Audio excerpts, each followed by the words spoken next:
Oi, gente. Nessa parte da aula, eu venho com vocês resolver alguns exercícios para que vocês possam fixar tudo aquilo que Diogo disse, tudo aquilo que vocês já viram, e aprender alguns macetes na identificação do tipo de reação que vai estar acontecendo.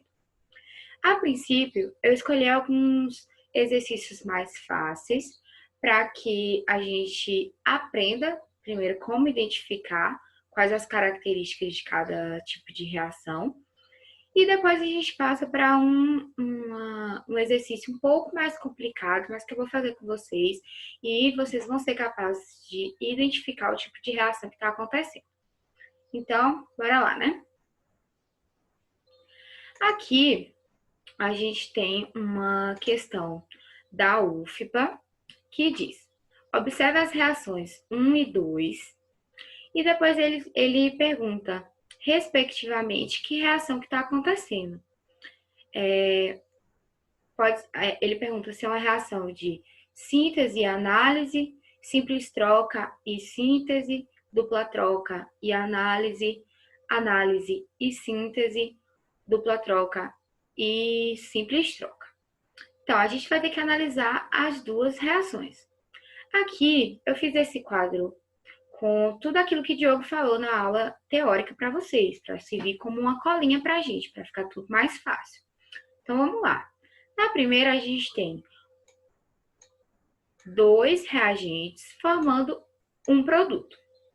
Então, se a gente observar aqui no quadro, a gente vai ver que quando nós temos dois reagentes formando apenas um produto, nós vamos ter uma reação de síntese ou adição. Então, a primeira aqui vai ser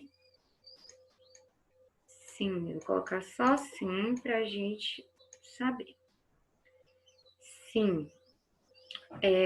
Na segunda, a gente tem o óxido de mercúrio em aquecimento, formando mercúrio e oxigênio. Então, nós temos um reagente formando dois produtos. Vamos lá no quadro ver qual tipo de reação é essa. Quando a gente tem apenas um produto, um reagente gerando dois produtos, a gente vai ter uma reação de análise ou decomposição. Análise, pronto. Só o para a gente saber. Então, analisando as alternativas, a resposta só pode ser a letra A, que diz de síntese e análise. Moleza, né? Vamos para a próxima. Aqui nós temos uma questão da PUC que fala, dadas as reações, representam respectivamente reações de. Então a gente vai ter que analisar que tipo de reação está acontecendo em cada uma para a gente ver qual é a alternativa correta. Deixei aqui também o quadro de tudo que o Diogo já explicou para vocês, para a gente usar. Então vamos lá. Aqui a gente tem dois reagentes formando apenas um produto. Então, nós temos aqui dois reagentes formando um produto. Nós vamos ter uma reação de síntese ou adição. Então, essa vai ser síntese. Aqui, nós temos dois reagentes formando dois produtos. Esse tipo de reação ele pode ser uma simples troca ou uma dupla troca. Para identificar que tipo que é, a gente vai ter que analisar se os reagentes eles são compostos ou simples e se os produtos eles são compostos ou simples. Aqui nós temos um reagente simples, um composto, um produto composto e um simples. Isso é uma característica de uma reação de simples troca, onde a gente tem um reagente simples com um composto formando um produto composto e um produto simples. Então, aqui a gente tem uma simples troca. Essa simples troca, ela também pode ser chamada de deslocamento. Então, vai ser simples troca ou deslocamento. Vamos lá, vamos analisar as alternativas. A primeira a gente viu que é uma reação de síntese. Então, a gente já vai descartar aqui, porque está dizendo que é deslocamento. Aqui, dupla troca. E aqui, simples troca. A gente fica com o quê? Ficamos com a letra B e a letra E. A letra B, diz que a segunda é deslocamento. E a letra E diz que é simples troca. Então, as duas estão corretas em relação a essa reação 2. Por quê? Porque a simples troca ela também pode ser chamada de deslocamento. Então, vamos lá, a gente tem que seguir. Vamos analisar a terceira para ver se a gente consegue descobrir qual a alternativa correta. Na terceira, a gente tem um reagente composto, outro reagente composto, e os dois formando um produto composto e outro produto composto. Isso é característico de uma dupla troca. Então, agora a gente vai analisar, vamos colocar aqui, dupla troca. Então, a gente já não precisa mais analisar esse. Por quê? Porque a gente já vai ver que aqui nós temos que a terceira, ele está dizendo que é uma análise. E a terceira é uma dupla troca. Vamos ver se a última é uma análise para conferir, para confirmar que é a letra B. Na quarta, a gente tem um reagente formando dois produtos, que é característico da reação do tipo análise ou decomposição. Então, a letra correta é a letra B. A próxima questão é uma questão do Enem. Nas questões do Enem, o assunto de reações químicas, ele não vai vir tão explícito assim como a gente viu nas questões dos vestibulares. Esse assunto ele vai vir mais implícito. A gente vai ter que montar as reações para a gente identificar que tipo é que está acontecendo. Então, essa questão é do Enem de 2017 e ela diz que em meados de 2003, mais de 20 pessoas morreram no Brasil após terem ingerido uma suspensão de sulfato de bário, que é utilizada como contraste em exames radiológicos. Ele diz também que o sulfato de bário é um sólido pouquíssimo solúvel em água e que não se dissolve mesmo na presença de ácido. Então, o que acontece? O sulfato de bário, ele é uma suspensão que é utilizada quando a pessoa vai fazer é utilizado como contraste quando a pessoa vai fazer um exame radiológico. Ele faz com que as imagens fiquem melhores para observação no exame. Esse sulfato de bário, ele é insolúvel tanto em água, ele é pouco solúvel em água, e ele não se dissolve na presença de ácido. Então, quando ele chega lá e encontra o HCl no nosso corpo, ele não vai se dissolver. Então, o nosso corpo ele não vai absorver. E aí, o corpo mesmo ele vai eliminar depois do exame.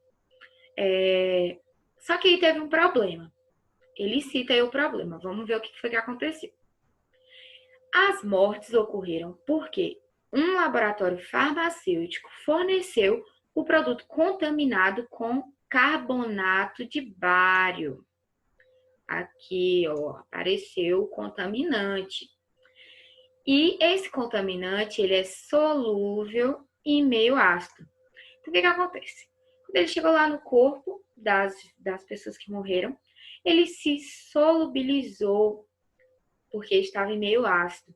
Então, o corpo absorveu. E esse carbonato de bário, ele é tóxico. Então, por isso que ocorreu as mortes. Ele diz aqui também que um simples teste para verificar a existência dos íons bário solúveis poderia ter evitado a tragédia. Esse teste ele consiste em tratar a amostra com solução aquosa de HCl e, após filtrar, para separar os compostos insolúveis de bário, adiciona-se uma solução de H2SO4 sobre o filtrado e observa-se por 30 minutos. Ele pergunta aqui, ó, a presença de íons bários solúveis na amostra é indicada pela liberação de calor, alteração da cor para rosa, precipitação de um sólido branco, formação de gás hidrogênio ou pela volatilização do gás cloro. Primeiro, a gente tem que saber quem é esse sulfato de bário, né? O sulfato de bário, ele é feito a partir do bário e do sulfato. Os dois, eles têm a mesma carga, então a gente corta. O que sobrou? BaSO4. E esse BaSO4, ele é insolúvel, como diz lá na questão. E o carbonato de cálcio? O carbonato de cálcio, ele é formado pelo bário e pelo CO3 2-. Mesma carga. O que sobra? BaCO3, que é solúvel. Aí o problema, né? Esses dois, eles estão o quê? Numa mistura. Eles estão misturados nessa suspensão. Então, quando ele fala aí do teste, que há um teste para se identificar se essa suspensão de sulfato de bário estava contaminada, ele fala que tem que colocar para reagir com uma solução aquosa de HCl. Quem é que vai reagir com HCl? Quem vai reagir com HCl é o carbonato de bário, que ele nem devia estar lá. Então, é ele que vai estar reagindo com o HCl. Vamos lá. Aqui, eu trouxe já a equação pronta, mas eu vou mostrar como que a gente chegou a esses produtos a partir desses reagentes, que é o carbonato de bário reagindo com o HCl. Vamos lá. Observando essa reação, a gente já consegue identificar que é uma reação de dupla troca, onde eu tenho reagentes compostos formando produtos compostos. Para formar o produto numa reação de dupla troca, é fácil. A gente pega o positivo de um com o negativo do outro, que é o Cl-. Então, a gente fica Ba2+, Cl-. A gente inverte as cargas. Ficamos com BaCl2, que a gente jogou para cá. O primeiro produto formado.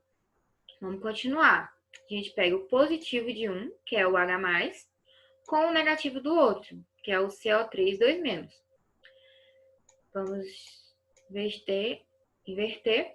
Ficamos com H2 mais CO3. Isso aqui, ó, a gente não vai colocar lá nos produtos. Por quê? Isso aqui é o ácido carbônico. E esse ácido carbônico, ele se dissocia em água e CO2. Então, o que vai lá para os produtos vai ser a água e o CO2. A formação desse CO2 é uma indicação desse gás, é uma indicação de que acontece a reação de dupla troca.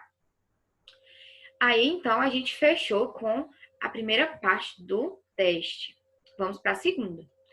Lá ele fala que após filtrar e separar os compostos insolúveis do bário. Então, após a filtração, o que vai sobrar? Vai sobrar o BaCl2. Então, é ele que vai reagir com o H2SO4. Vamos lá para a próxima. Aqui, a gente tem que... Deixa eu colocar uma canetinha para a gente conseguir ver.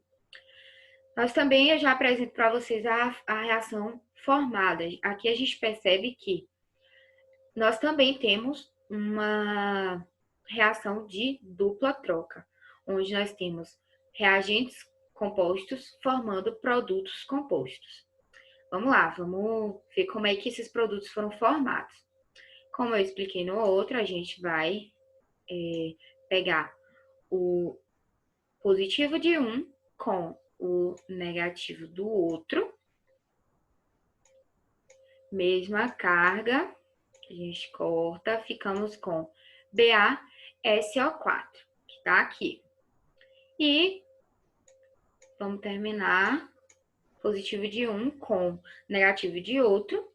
A gente vai formar o HCl. Para balancear tanto aqui quanto aqui, porque se a gente tem 2 hidrogênios aqui, nós temos que ter 2 hidrogênios aqui.